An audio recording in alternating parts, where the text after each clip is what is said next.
GPS technology is just like any other trend in the marine industry.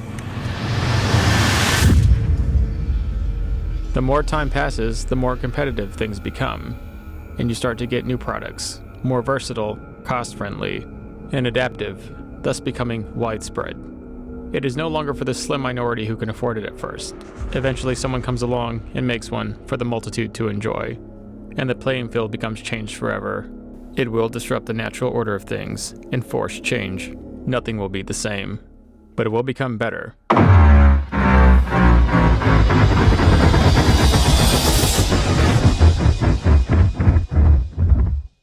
Hey, first off, I want to give a huge shout out to Autoboat Power for handing over this 100 amp hour mini lithium battery for this project, specifically the mini.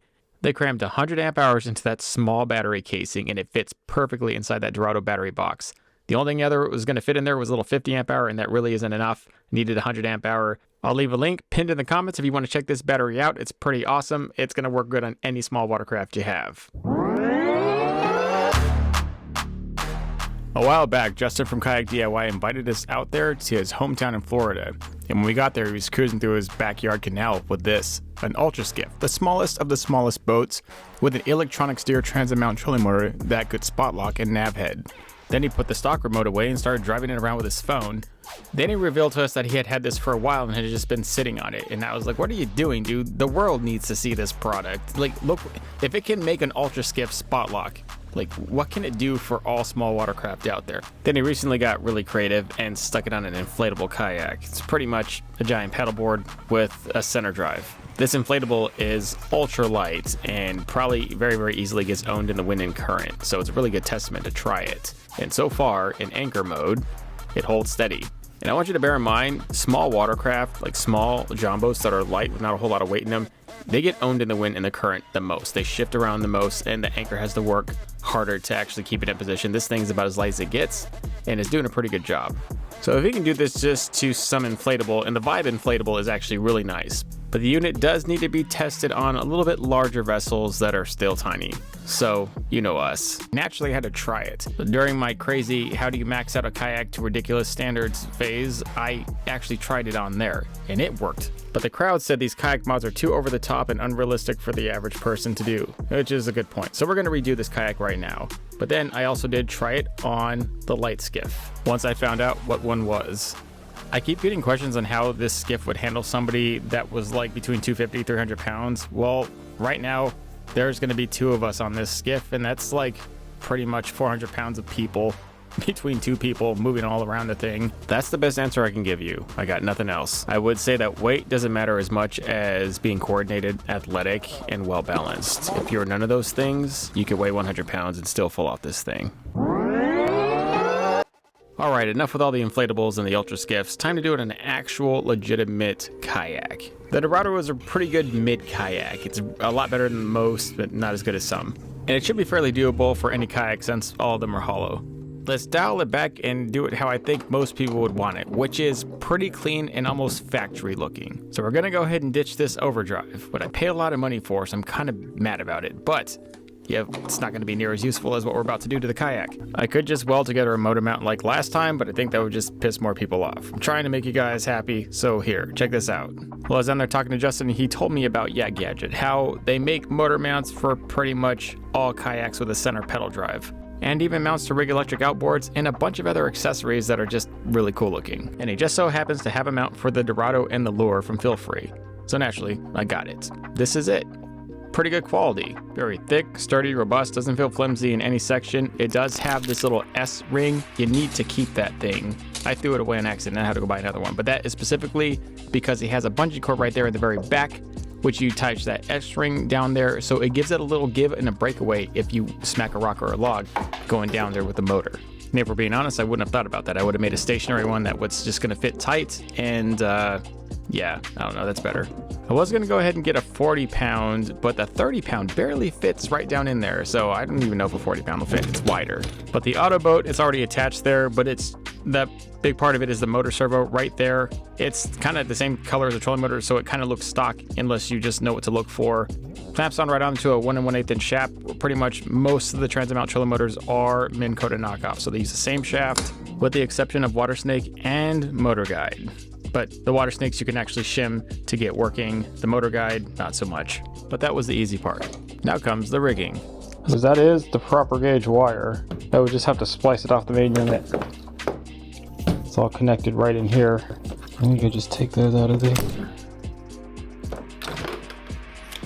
The overdrive motor that was in this Dorado was already running on 12 volts, and it was actually really powerful and fast. I don't know if that was just for the prop or if they did something inside the electronic motor, but because it ran 12 volts and it ran at such a high speed, I'm sure that this 30-pound Minn Kota Endura C2 will run out the stock wiring just fine. Battery placement and rigging the wires are generally pretty easy to run through a kayak because it's just nothing but a hollow body. Yeah, you gotta drill some holes into it, but I just lucked out because this Dorado already comes pre-wired with a battery box because they're expecting you to get a motor because the kayak is so big and heavy. So this was more or less a seamless transition. It was pretty easy to make this look borderline stock. The only thing I could have done better is run some split wire loom to make the wires look cleaner.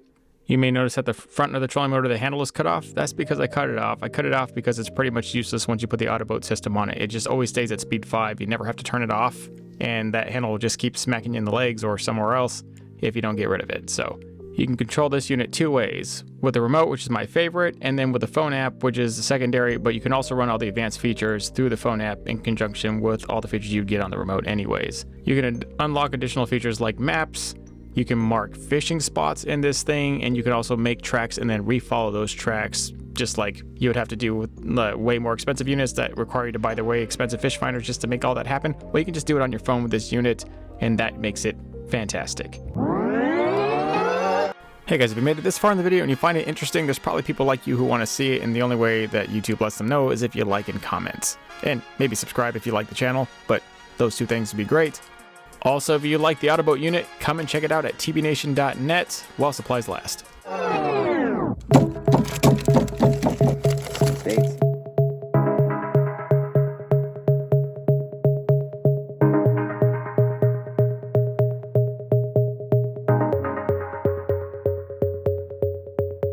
So unlike Justin's Vibe kayak, which had a flat bottom and it was very easily controlled by the middle there, which directed the whole thing, this thing is not like that. It's got a tri-hull design, it's heavy, and it kind of steers more like a Hobie Pro Angler with a 360 drive, where if you put it toward the side, that whole kayak moves sideways. It doesn't actually turn and point straight. So you look at like the GPS ready trolling motor kayaks out there, like the Old Town Sportsman. The trolling motor is way up there in the front, and the Old Town Sportsman hull kind of rounds in the front, and I specifically think that is just to create less drag when the trolling motor is trying to control the kayak versus a straight tri-hull design all the way up like this Dorado.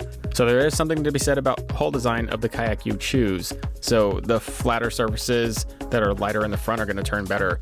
But just because this thing doesn't turn straight doesn't mean it doesn't turn at all. In fact, it turning sideways is completely fine with me. In fact, I hold position like that. I don't actually have to turn around, repoint, and then let the kayak swing back out. It just stays the way I need it to stay. Holding us pretty tight here, guys. Like we're getting hit by some fairly good waves and wind. You can see the reeds bowed over from how strong the wind is. You can see the waves crashing into them. Got a pretty good solid stay here. It's holding us. A little 30-pound Minn Kota Endura, a little $100 Endura that I picked up from Walmart, slapped the Autoboat unit on. I could totally see why somebody would spend $6 grand for an Old Town Sportsman. I totally get it now. Now that I actually have spot lock in the center drive, I get it. But I also get that now you don't have to spend $6 grand. You could just spend however much money it is for the kayak that you like, and then like less than $1 grand for this whole system, like $600-700 for this unit, and then another $100 for the trolling motor, and you got a spot lock kayak that smokes it. This is actually pretty. I would kayak fish more if I had this. I feel like I've been missing some things in my life. This is actually very comfortable.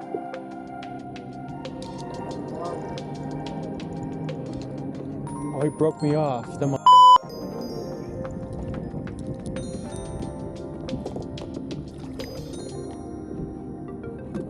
Oh, I got my hook back. You ate my other one too. I caught you. Okay. Confirmation it wasn't a big red ear, it was just a little bass. But I'll take it, whatever.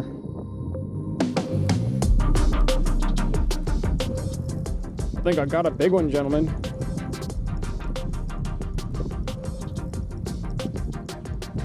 I do have one. Just a big ass bass. trying to eat my bluegill. That was a bluegill eating bass. That was a big bass. I thought I had that on. I could see him moving. That was crazy. Oh.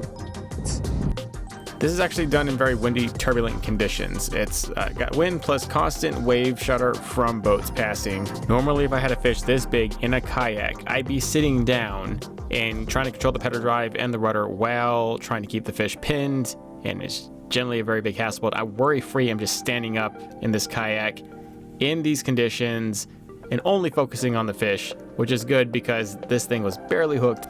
I'll tell you what, if this would have been my first experience on a kayak, this channel could have went in a completely different direction. This is a different experience. It's 100 times better than my first experience on a kayak. And I didn't actually mind my first experience on a kayak. There were just things about it. It had flaws. It turned badly. It got owned in the wind, in the current. Couldn't stay on point. You always had to worry about it or it was going to drive off center. But that's all gone. Now you can just enjoy a kayak for what it is. A very nice, small, sleek watercraft that the fish can't see, and you're just in there all stealth-like, and you can just focus on catching quality fish like this. Good fish, good times, and even if I wasn't catching any fish, I still have like 99 less problems than I normally have fishing out of a kayak in conditions like these. It's conditions that you'd be like, oh man, I don't want to go out, it's windy. Nah, that's gone. Go out in anything now. It's the biggest bluegill I've ever seen. That's not even a red ear. What? Well, we're gonna have to anchor here. Complete slaunch. Look at its freaking mouth, dude. What? Okay, I can get the hook out. Alright guys, that wraps it up for this video. I'm sold. This unit is here to stay, and it's going to be a revolutionary thing out there. And that Redodo 100 amp hour lithium, let's give it credit to that, held me out on point all day with sleek. You can't even see that battery because it hid perfectly. I mean, this whole kayak looks like it could be factory, even though it's not. Anyways, thank you so much. Guys, check out the links in the description for the Vibe kayak, the Redodo battery, and of course the Autoboat system. And we'll be having more content like this on smaller watercraft. I'll see you guys out there in the next one.